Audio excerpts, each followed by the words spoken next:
I think there are perhaps other societal undercurrents that are feeding these kinds of, jihadist tendencies we are seeing in the UK now. Yeah, and on Saturday there was a knife attack on a soldier in Paris. Yes. What do you think led to this dimension? Are we seeing a new dimension of terrorism? Well, certainly. Could it be called terrorism? Well, I don't know. I don't have all the details of the knife attack in Paris. Maybe the the soldier quarrel took somebody's girlfriend, or maybe it was in fact a stranger who attacked him. Maybe it was to grab his wallet. I don't have the details.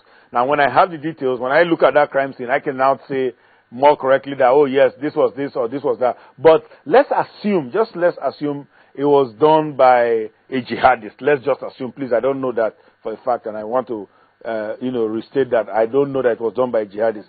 But the police said that they have details or information that the attacker was probably linked to Al Qaeda in North Africa. Hakim. Okay. Now, so let me now base my information, my analysis on the police statement, French police statement.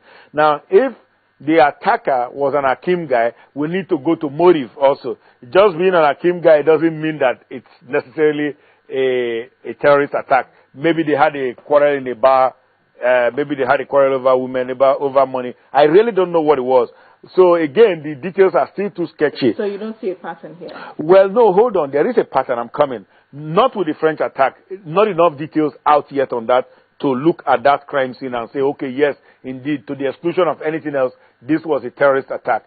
And why do I say that? Because we have lone wolves or lone cooks attacking all over. The Sanayev brothers, those were lone wolf terrorists. They weren't part of any organization. They were radicalized either by the internet or by mixing in with some radical imams. And they decided on their own to prosecute their own jihad, their own war. So, and I'm not saying this as reference to Muslims alone. Christians, you also have a lone wolf terrorists among Christians too, who decide on their own to carry on attack and kill in the name of God. So the underlying point there is they are killing in the name of God, whether it's Muslim or whether it's Christian. But now, those lone wolf attackers, the two gentlemen in Woolwich, those were lone wolves. The two guys in Boston, those were lone wolves. That's the man on the plane over Detroit, Abdul Muttalib, that was a lone wolf. So, well, Abdul not so much of a lone wolf. He was a lone warrior out there. He wasn't part of an organized group. He was related to AQAP and also, not Hakim, but he was related to AQAP. And then, I don't know, it's proven that he was radicalized Yemen and then some of these British radical movements in London when he was living there. So we know that he wasn't so much of a lone wolf because he belonged to an organization. But these other two guys, they didn't belong to any organization. They were just pissed off at what was happening to persons of their faith and thought that they could avenge. Well, since we're talking terrorism, almost 2 weeks ago, President Goodluck Jonathan declared a state of emergency over 3 states in the northeast. He used the term terrorists after giving the military full powers to go ahead and, stamp them out. It's one of those very few times that the president has used that particular word to refer to the insurgency going on in the north. It does not in any way connote that Nigeria is a terrorist country to the rest of the world, does it? No, ma'am, it doesn't. America has had its share of terrorist attacks, and America is not a terrorist country. The UK just had one, was it Thursday here? It's not a terrorist country. You could be a victim of terrorism. Now, a terrorist country means a country that sponsors terrorism, a country that sends out agents to go and bomb planes, to go and kill people, and threatens the rest of the world with nuclear weapons. We had some of those recently.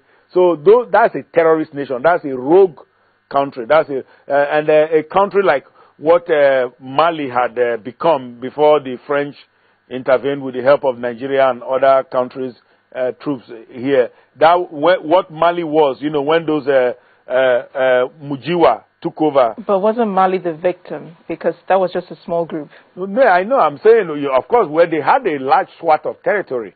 And that territory they had was, in fact, I think they named this, I've forgotten the name they gave it. They renamed that territory, that Goa, Timbuktu area. They renamed it. And that part of northern Mali they had then was a terrorist country. Until the French, in fact, those guys were going to march on the capital and take over. But, the French luckily intervened and they drove them out. But that is also creating a problem for us, because the Mujiwa guys, that's a movement for the unity of jihad in West Africa.